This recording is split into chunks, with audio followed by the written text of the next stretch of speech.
Finanças, Economia e Gestão de Empresas em Moçambique, Espanha e nos Estados Unidos. Ele também pertence a uma família que está em Cabo Delgado há 5 gerações. Vamos falar do impacto da situação de conflito em Cabo Delgado, o impacto econômico, com esta pergunta provocatória: e se a Total saísse de Cabo Delgado? Vamos aqui levantar cenários em relação à suspensão do projeto, a estrutura econômica de Cabo Delgado e do país, as questões de conteúdo local e também a questão de um envolvimento ou não de forças estrangeiras em Cabo Delgado. Junta-se aqui a nós já, em direto, a partir de Cabo Delgado, a Cif Osmana, aqui em cumprimento. Muito boa noite, seja bem-vindo aqui ao Noite Informativa, em direto a partir de Cabo Delgado.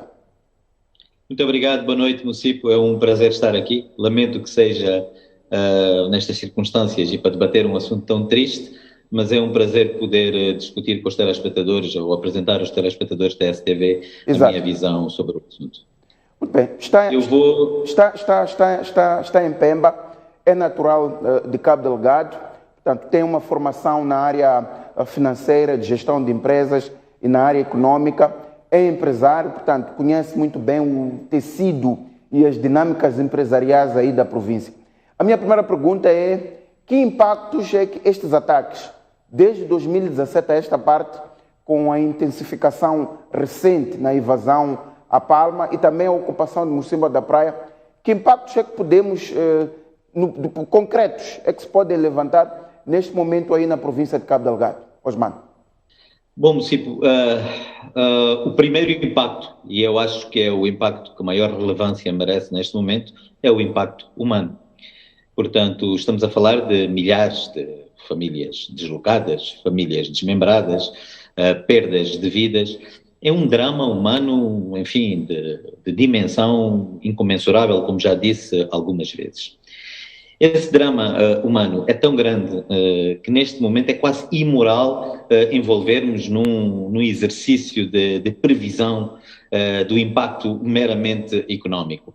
Eu já tive alguns colegas seus da comunicação social a fazer-me essa pergunta, enfim, a perguntarem-me o que é que eu achava que seria o impacto económico ou que seriam os impactos económicos destes ataques ocorridos em Palma. Eu acho que neste momento ninguém consegue, de forma intelectualmente honesta, responder a essa pergunta. Nós não temos conhecimento das variáveis, de todas as variáveis envolvidas. Precisávamos de mais tempo para fazer essa avaliação e precisávamos de mais informação, inclusive. Portanto, para já era preciso sabermos se a Total abandona definitivamente o projeto ou não. Se retorna depois, temos estado a receber algumas notícias menos más sobre a recuperação territorial em Palma, das nossas forças de defesa e segurança, se em face dessa recuperação a Total retoma ou não retoma as suas atividades. Se retoma, retoma quando e em que condições, em que moldes. Portanto, sem ter o conhecimento exato destas variáveis, acho que vamos entrar num exercício especulativo que não traz nenhum valor acrescentado. Era bom neste momento canalizarmos todas as nossas energias para atender ao drama humano, ou tentarmos diminuir o sofrimento das populações deslocadas neste momento. Mas há mais uma questão em relação ao impacto económico, há mais uma questão que importa trazer para cima da mesa. Eu acho que como moçambicanos, como país, nós precisamos de fazer uma reflexão. E se a Total sair? Julgo que o Mucipo, inclusive, falou sobre isto quando fez a introdução. E se a Total sair? Estamos aqui a focar-nos na Total porque é neste momento o grande investidor. Mas de uma forma geral, e se os projetos de petróleo e gás pararem? Será que isso é realmente mau para o país? A sociedade moçambicana, nós moçambicanos, cidadãos, os vários vetores da sociedade civil, e voltássemos à estaca zero. Portanto, avaliarmos o impacto económico do que se está agora a passar envolve fazer esta reflexão mais profunda e julgo que não se passou ainda tempo suficiente para termos, digamos, uma visão mais concreta sobre aquilo que vai acontecer. Neste momento temos que nos concentrar, focar, volto a repetir, no drama humano. Esse é, de facto, passa a principal preocupação. Exato. De qualquer forma, há um impacto imediato na estrutura e no negócio aí em Cabo Delgado. Havia um conjunto de empresas nacionais, de proprietários moçambicanos que faziam negócio com a Total, tanto empresas de fornecimento de bens e serviços. Portanto, havia uma dinâmica criada na área de restauração, na área de hotelaria, na área do turismo, dos transportes. Tudo isto fica suspenso e tem os seus impactos negativos. Queria ouvir a sua leitura em relação, pelo menos, a este impacto imediato, já que no longo e médio prazo, ou no médio e longo prazo, ainda seja prematuro fazer uma avaliação. E depois vamos discutir a fundo a estrutura econômica do país e da província em relação a esta questão e a gestão de expectativas sobre os grandes projetos. Mas há um impacto imediato com a saída da Total. Sem dúvida nenhuma que há, e eu acho, continuo a dizer, que o impacto económico o impacto mais relevante é o de caráter humano. Obviamente que há, enfim, empresas que inclusive estavam instaladas em Palma, que viram as suas infraestruturas destruídas, viram os seus empregados desalojados, houve inclusive perdas de vida humanas, inclusive entre empresários. Não tenho indicação de que tenha havido nacionais, mas certamente que houveram empresários estrangeiros que perderam a vida. Há, de facto, contratos que estavam em andamento com a Total ou com todas as empresas que giram em torno da Total, que provavelmente serão interrompidos. Mas, portanto, nós, ao analisarmos isso, estamos a focar o impacto num conjunto de pessoas. E essas pessoas são muito relevantes. Não estou a tentar reduzir a relevância dessas pessoas. Mas, do ponto de vista macroeconómico, é preciso perceber que o impacto ainda não pode ser avaliado. É preciso não esquecer que esta situação, por mais dramática que seja, também está a gerar uma economia paralela. Vejamos, não sei se faz ideia da quantidade de organizações internacionais que estão neste momento na província de Cabo Delgado. Infelizmente, isso gera também uma economia, chamada economia de emergência, não é? Portanto, há perdas que são muito mais relevantes por causa dos ataques em Palma, mas por outro lado também há ganhos porque há empresas que começam a prestar serviços a estas ONGs internacionais. Portanto, o impacto económico, de facto, é bastante errático, é extremamente complexo fazermos essa análise neste momento. Eu continuo a dizer que nós, os comentadores, os analistas, os empresários, devíamos focar as nossas energias naquilo que conseguimos controlar. E o que temos que controlar neste momento é a situação atual das nossas empresas, tentarmos ver o que podemos fazer para continuar a pagar salários, tentarmos encontrar mercados alternativos para os nossos produtos, já que pelo menos durante algum tempo provavelmente não teremos a Total, nem as empresas associadas como clientes, e tentar, como cidadãos, como empresários, ajudar a atenuar o sofrimento das populações. Eu acho que tem que ser esse o nosso foco neste momento, enquanto, como sociedade, nos engajamos naquela reflexão de mais longo prazo. Percebemos, ok, fala-se da possibilidade da Total sair, mas isso é necessariamente mau? Temos a certeza que a saída da Total é má? Não seria uma boa oportunidade para aproveitarmos e fazermos um reset e repensarmos todos estes projetos em torno da indústria de petróleo e gás de uma forma que seja mais benéfica para o país e para o povo moçambicano? Portanto, eu acho que isto é um desafio que eu lanço à sociedade em geral, à comunidade empresarial. Chegou ao governo, chegou a altura de repensarmos tudo isto e sabermos se de facto a vinda da Total, estamos aqui a concentrar-nos na Total, provavelmente a ser injusto, mas tem a Total, tem mais no futuro da Exxon. Se a vida destas empresas de facto tem tido o impacto positivo que todos esperávamos. Exato. E vamos aprofundar esta questão. E se a Total saísse? Bom, estamos aqui a colocar uma hipótese, e é do ponto de vista de provocação até para tentarmos encontrar aqui zonas em que o país podia se ter preparado melhor. E se a Total saísse, o que nós aprenderíamos? O que nós faríamos melhor? Qual é a sua perspectiva em relação a esta questão? Bom, eu acho que essa é uma excelente pergunta. Nós temos que perceber que os projetos de petróleo e gás são, em termos de dimensão de investimento, bastante grandes, sem dúvida alguma. Mas têm este condão de provocarem crescimento bastante concentrado. Portanto, em termos de números macroeconómicos, há um crescimento assinalável, provocado por estes projetos, normalmente, mas ele é extremamente concentrado. O que precisamos de ter depois, como país, são políticas governamentais que permitam que o governo capte receitas fiscais resultantes dessa atividade, tal, para fazer uma redistribuição de riqueza, que eu acho que é o que o nosso país precisa. Para que o efeito da indústria de petróleo e gás se faça sentir de uma forma mais abrangente, nós temos que ter uma política fiscal de redistribuição de riqueza que seja eficaz.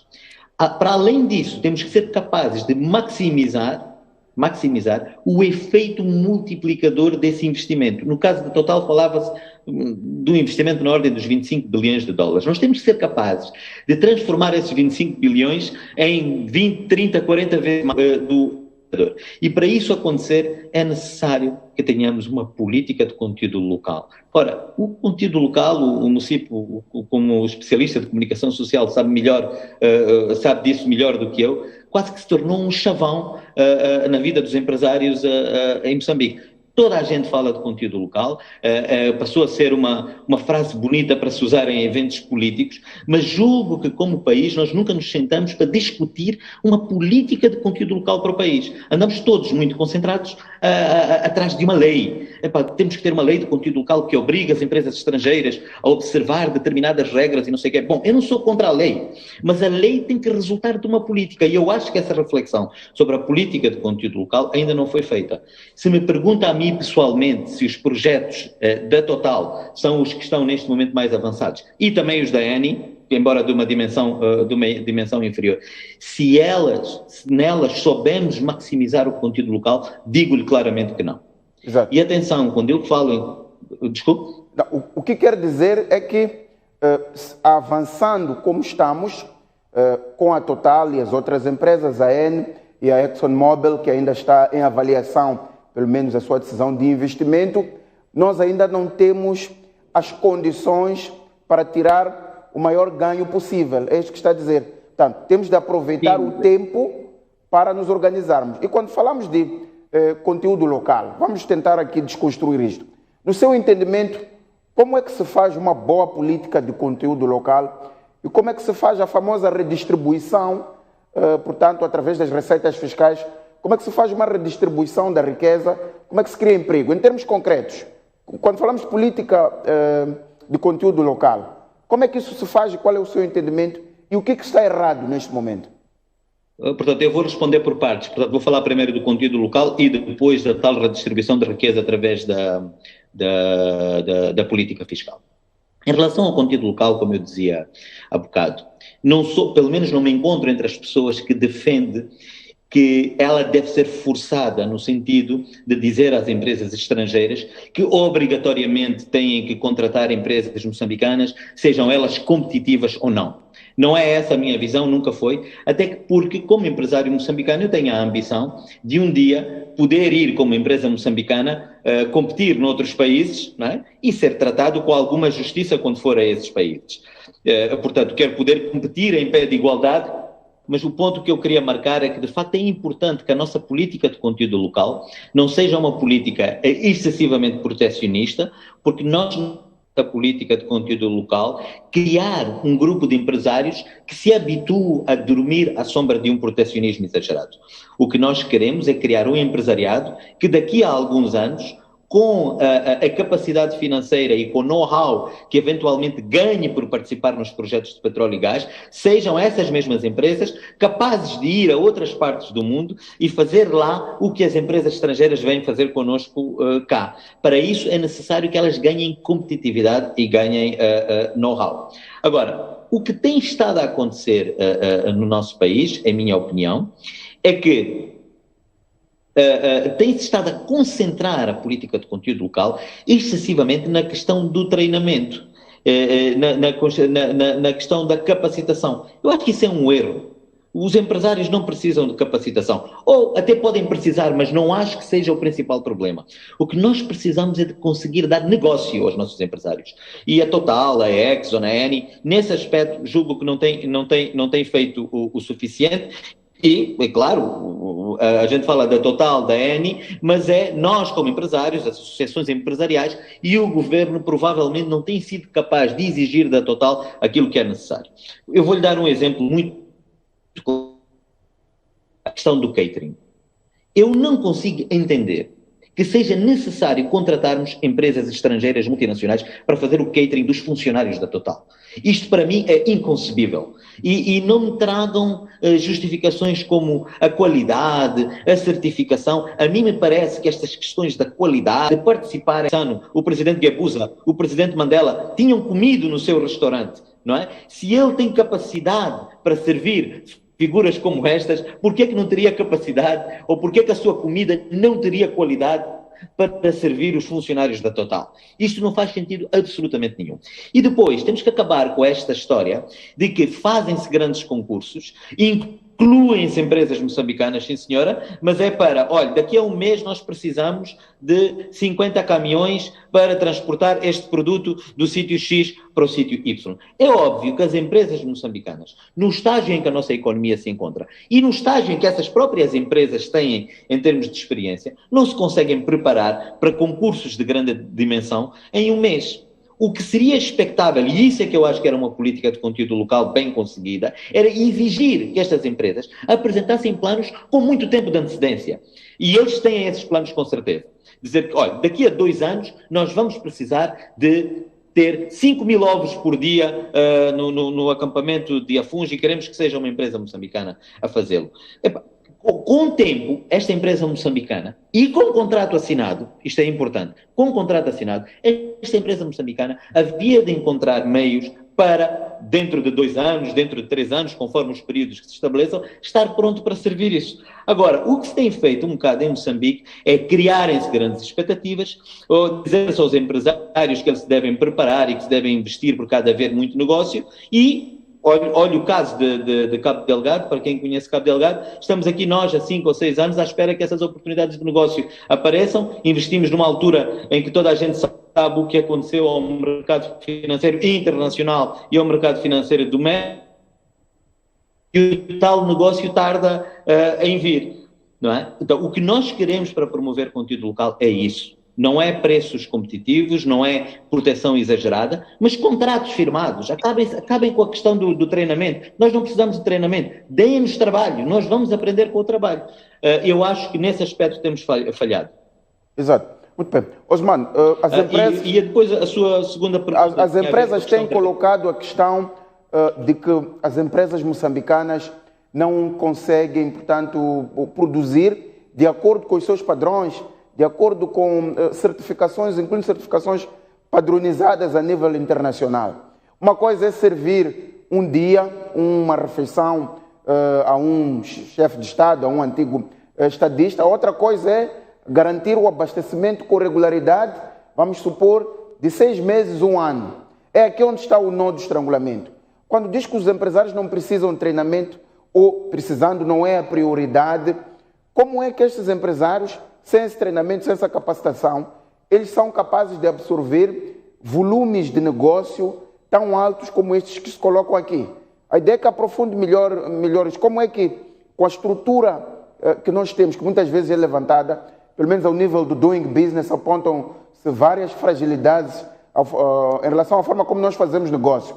A questão é, tudo isto para si é contornável e as empresas moçambicanas podem ser capazes de fazer negócios a este nível? Bom, vamos lá ver uma coisa. É óbvio que as empresas moçambicanas não estão atualmente no mesmo nível de preparação que algumas empresas estrangeiras. Isso é perfeitamente óbvio. Aliás, se nós estivéssemos nesse nível de preparação, a questão da política de conteúdo local nem sequer se colocava. Nós não precisaríamos de nenhum tipo de promoção ao conteúdo local, porque já seríamos suficientemente competitivos para ganharmos esses concursos, para competirmos em pé de igualdade com as empresas estrangeiras. Portanto, atenção, o que eu quero fazer, eu não quero de forma alguma de deixar de reconhecer que essa incapacidade da nossa parte existe. O que eu estou a dizer é que nós temos capacidade para nos prepararmos. É óbvio que servir uma refeição num dia é completamente diferente de servir com alguma regularidade refeições a 3 ou 4 ou 5 mil pessoas. Mas o que eu estou a dizer é que se uma empresa como a Total, como a Eni, vir nos dizer que nós, daqui a 2 anos, não é amanhã, não é depois da manhã, nem daqui a 1 mês, nem daqui a 2 meses, nós daqui a 2 anos vamos precisar de ter 5 mil refeições com estas características,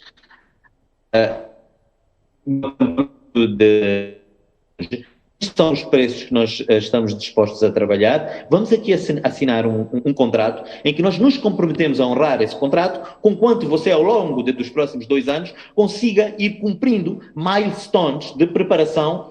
A gente vai-lhe testando de 3 em 3 meses, vamos saber se já conseguiu fazer uma cozinha com as características que nós queremos, se já conseguiu, enfim, desenvolver um menu com as características que nós queremos, se já tem o tipo de certificação que nós exigimos, mas fazer isso já com um contrato assinado. O que se pretende é que as empresas moçambicanas comecem neste momento a investir num tipo de certificação, num tipo de qualidade, sem ter qualquer garantia de negócio. Quer dizer, muitas vezes, e eu conheço dezenas de casos desses, em que esse investimento foi efetuado, não é? E quando chega a hora da verdade, não são as empresas moçambicanas que ganham os contratos. Pior ainda, são empresas estrangeiras que depois, na prática, usam o serviço das mesmas empresas moçambicanas que supostamente não tinham capacidade.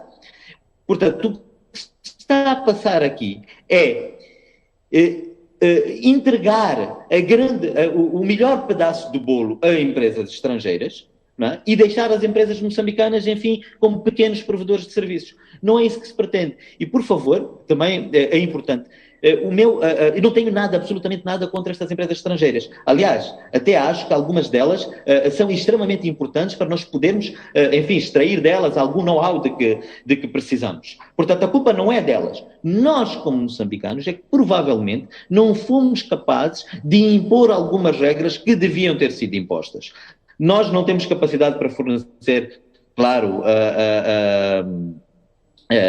digamos, equipamentos, serviços altamente especializados,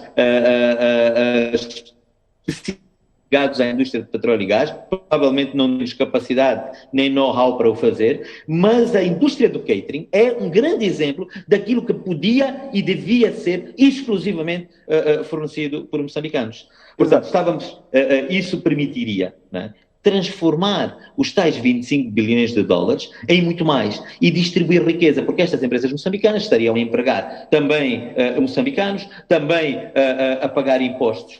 E, portanto, a nossa conversa começa com a questão do conflito.